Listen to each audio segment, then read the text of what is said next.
Hello everyone, I am the Lore Explorer and this is Claire De Lune, a story-driven first-person puzzle game set in the year 2191. In this game, we follow the story of a man named John and his daughter Claire while they are on an interstellar journey through space.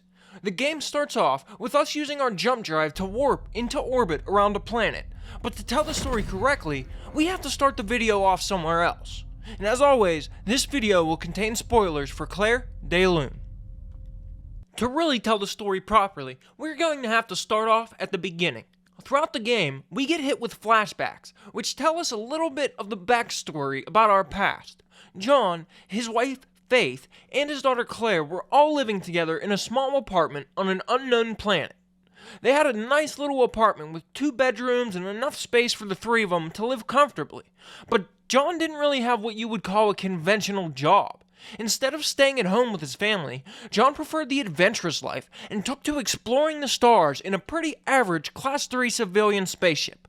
Eventually, he earned enough money to outfit the ship with the 17th most charming artificial intelligence unit in the universe, named Arturo. And as the name artificial intelligence suggests, Arturo is sort of a genius. And while exploring the stars, with Arturo's help, we likely felt more emboldened and wanted better ways to make money. Or maybe this was always what we were doing and Arturo just gave us more confidence, but it turns out that we make our money through being a smuggler. And sadly, during our work, we seem to have pissed off the wrong people. Onyx is considered to be the most prolific crime organization known to mankind, and apparently, our past led us to cross them at some point. Or in any case, they've become extremely upset with us, and this leads to some serious consequences for John and his family. To get back at John for whatever he did, it seems the Onyx organization went after his wife, Faith. We don't really know how it happened, but Faith died on May 5th, 2191, at the age of 43. By now, Claire is 16 years old, and she knows full well what her father does for a living. A young girl who just lost her mother, and the cause of this was something her father did. The way he lived his life, ultimately. Naturally, Claire got upset with her father, and she rightfully berated him and told him that his carelessness is the reason that Faith is gone. And really, she's kinda right. But I really doubt John could have ever seen this coming. Now, taking a man's wife from him is probably enough to make him snap. But having that also get their daughter mad at us, that's just asking too much for one man to take. Luckily, we have someone that we can trust entirely. Someone who has our back through anything. Arturo, our ship's AI. With Arturo's help, John comes up with a plan. It's probably mostly Arturo's, but it's one that probably includes equal parts get them off my back and get revenge for Faith. Though Claire was mad at us, we are her father, and we have always been good to Claire. We take Claire on a trip to clear her mind, and to safely tell her something. And it'd be unfair to just spring it on her last second anyway, so we take her to the middle of the ocean during the dead of night on a small island with the sky full of stars and a beautiful full moon lighting the night. For those who don't know, the game was named after a classic song from 1905 called Claire De Lune. And this is actually the French phrase for the word moonlight, so this scene is pretty symbolic with Claire sitting in Claire De Lune. Here, on this small island, we tell Claire that we have a plan. I think she probably was already expecting this after what happened to Faith, but we tell her that we have to leave the colony. As soon as she gets home, she has to pack all of her things and be ready to leave at any time. Our plan is still too dangerous to share right now, even in the middle of the ocean, but we should at least give her a warning. The next fragment of the story we get of this must be after Arturo and our plan went down, because we come rushing into the apartment yelling for Claire to get her things. We have blood all over our hands, and we are holding a weapon that's covered with it as well. I can only hope that we may have just gotten some form of glorious payback for our wife, Faith. But sadly, we didn't get to see that scene. No matter what we did in the past, there's absolutely no going back for us now. We are enemies of Onyx. As Claire gets her things, we go wash the blood off of our hands. I think this is affecting John a lot. I don't really think John is the kind of person who would want to hurt anybody. It seems to me this whole event shook John to his very core, suggesting his life of crime had its limits. He still had a code he stuck to, and all of this killing and hurting left a bad taste in his mouth. But with all of that said, his family is still in danger, so he grabs the gun off the counter again. But Claire comes out of the room and sort of objects to that. She doesn't want him to bring it. And looking at the scene, I really don't think John wants to bring it either. But we aren't taking any more chances. And the two of them head off, likely straight to John's ship. Sadly, this is where the fragments of the story fade away, and we are left to fill in the rest. We are eventually able to safely take off, and we've been traveling for a while when we finally get a proper introduction to Claire and John. This is where the events of the main game start on May 23rd at around 6 a.m., 18 days after Faith died. After using the warp drive to teleport to where we are now, we find ourselves around a planet in restricted space. And this is your epic introduction to Arturo. Absolutely. John, you've never steered us wrong. Me? You were the one who said we should come through here. Was it me? Well, I've never steered you wrong either. We scanned for patrols. There's nothing here. You're fine. Yeah, okay. Just, we have a while to wait for the jump drive to charge.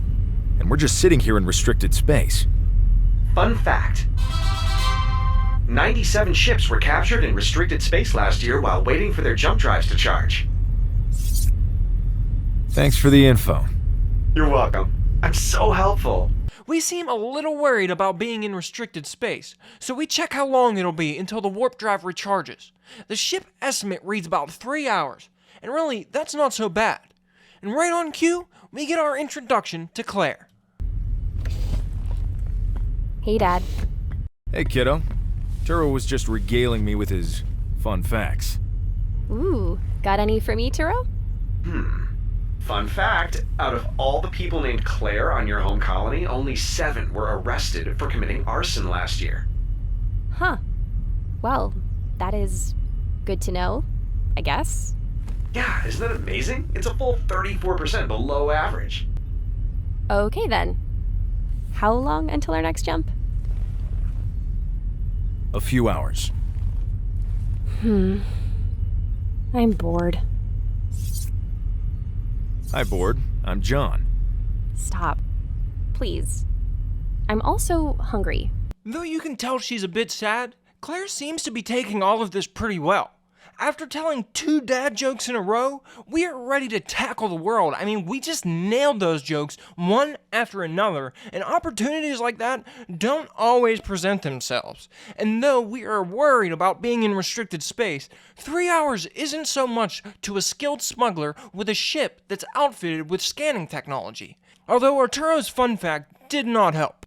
At this point, John and Claire are about halfway to their final destination, and only about 15 hours left until they reach the dock at Port Helenkin, a picturesque planet and dock if the posters are anything to judge it by. If you don't know any better, you'd mistake it for Earth. And despite that, I'm guessing that the 2 main reasons we chose Port Helenkin and the planet that it's on is the fact that they have a planet-wide multi-band transporter inhibitor, preventing teleportation planet-wide, and that you can't leave any port city on the planet without getting what they call an omnipass, which I imagine they have a reasonable way to enforce, and I'm almost certain they wouldn't allow known criminals to get an omnipass either. The combination of these 2 things would likely keep the criminals chasing us away from the planet because they couldn't just teleport in and out, and they couldn't just land and take off without more trouble than just dealing with us is worth. And at the very least, it'd buy us some time. So spending a little bit of time in the danger of restricted space to get to the ultimate safety of Port Helenkin a little faster is worth the gamble. And anyway, we can just talk to Claire and Arturo to pass the time. Plus, we can watch some videos or listen to some music through our ship's UI. But in the meantime, Claire did ask us for something to eat. And as we go to ask her what she wants, we notice that she's playing on her phone, which apparently has interstellar internet.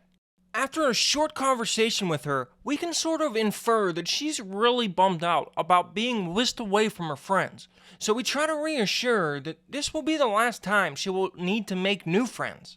But something tells me that Claire has probably heard this before. She asks if she could just send a message to her friends, just to tell them that she's alright and say goodbye. But I think she already knew the answer before she even asked. We can either lie to her and tell her yes, but you have to wait until after we've settled down, or we can be blunt and tell her no. Someone could use that to track our location, and that could be dangerous. We just can't risk it. As John begins to apologize to his daughter, we hear what sounds like an explosion, immediately followed by blaring alarms. John hops onto the comm system and asks Arturo what's going on, but Arturo doesn't answer right away. They just tell us to come to the cockpit. Arturo probably didn't want to scare Claire, so they waited until we showed up in the cockpit to avoid ship-wide comms. Before we go, we give Claire something to do, a little test to run. Maybe to keep her busy and distract her, and maybe because we have a smuggler ship that's seen its fair share of action. Either way, we rush to the cockpit to hear a report from Arturo. When we get to the cockpit, Arturo briefs us. Some unknown force has started pulling us towards the planet below. Arturo has used all of the ship's capabilities to try to detect what's doing this, but nothing comes back. We are trying to use our reverse thrusters, but they aren't enough to combat and break free from whatever is doing this to us, and we only have about 3.6 minutes of fuel remaining. At this point, John has a lot of stuff going through his mind. Down below them is a planet in restricted space, so there's no information about what's happening on the surface, and being there is almost certainly trouble. The ship is almost out of fuel, and we are hours away from a warp. We spring into action and tell Claire to get to the escape pod. Then we ask Arturo to shut down the main thrusters. Interestingly to me, Arturo doesn't shut down the main thrusters until after John explains why he wants them shut off. But John has time to explain while we put on our suit. We are going to land this ship. Yeah, we sent Claire to the escape pod, but who's going to rescue her if we don't have a ship? We don't have much of a choice but to stay in the cockpit and try to use the very little bit of fuel we have remaining to safely land the ship on the planet below. But first, we need to make sure Claire gets out of here safely. Once the escape pod doors open, we explain to Claire what's happening and ensure that she's all strapped in. We tell her we love her and that we will find her, and we hit the escape pod launch button. As we do, we watch her scream and reach out to us in terror as we send her down to an unfamiliar planet with no means of protection while she's all alone. The escape pod jets off and quickly disappears into the atmosphere of the planet below. The escape pod must be pre-programmed to find the nearest celestial body and become a lifeboat on a journey to that location, which makes a lot of sense for an interstellar escape pod. Once Claire is safely off the ship, we can start doing what needs to be done. We grant Arturo full control over the ship. There's no way we can do this alone, but to our advantage, we have a super genius ready to be awoken in the form of our ship's AI. We turn off the security protocols in place on Arturo and give them high-level problem-solving capabilities. Arturo seems ecstatic to be able to get this ability, which hints that they may have been able to use it before. But all we're worried about right now is finding and rescuing Claire. The ship is warning us to brace for impact, so we tell Arturo before this to lock onto Claire's projected trajectory and try to match it as best as they can. Arturo tells us that we're going to have to shut down one of the ship's systems to be able to land, the inertial dampers. The system is designed to redirect the forces experienced inside of the ship. We shut off the dampers, reroute the remaining power to Arturo, and hang on for dear life.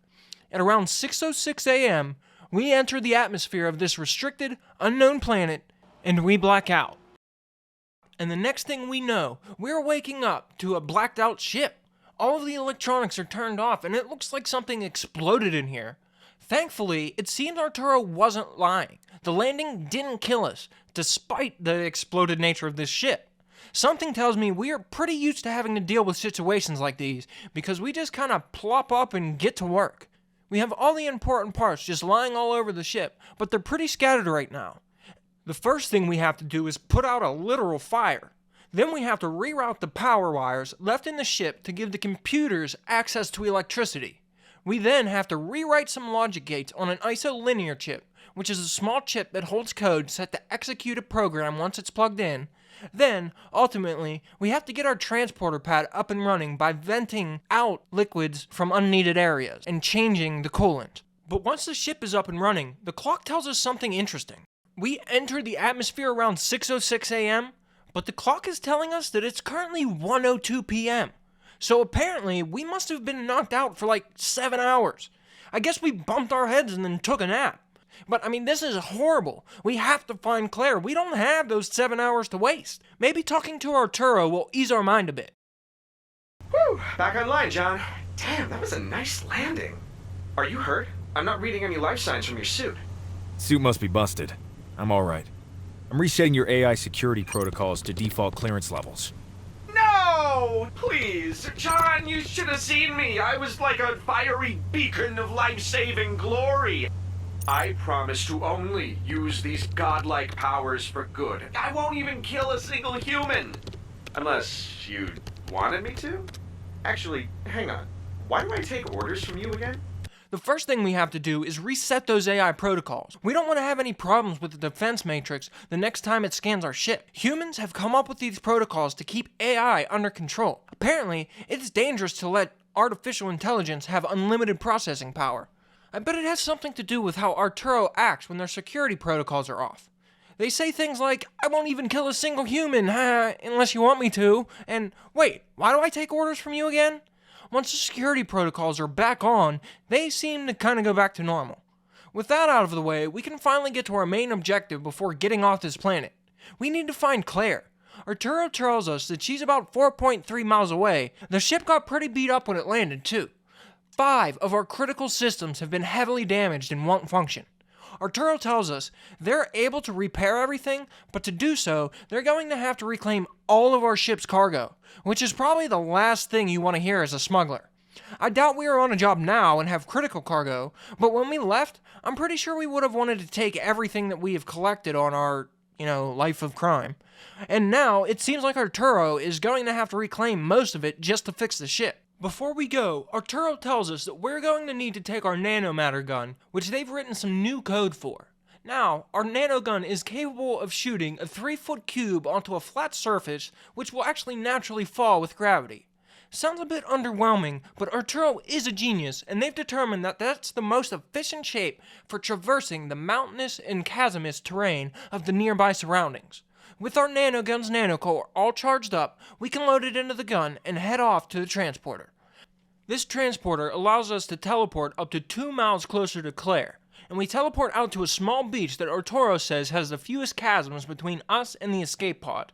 From here, we have to begin our 2.6-mile hike on a restricted planet with unknown dangers using only a 3-foot cube as defense, and this is our beginning.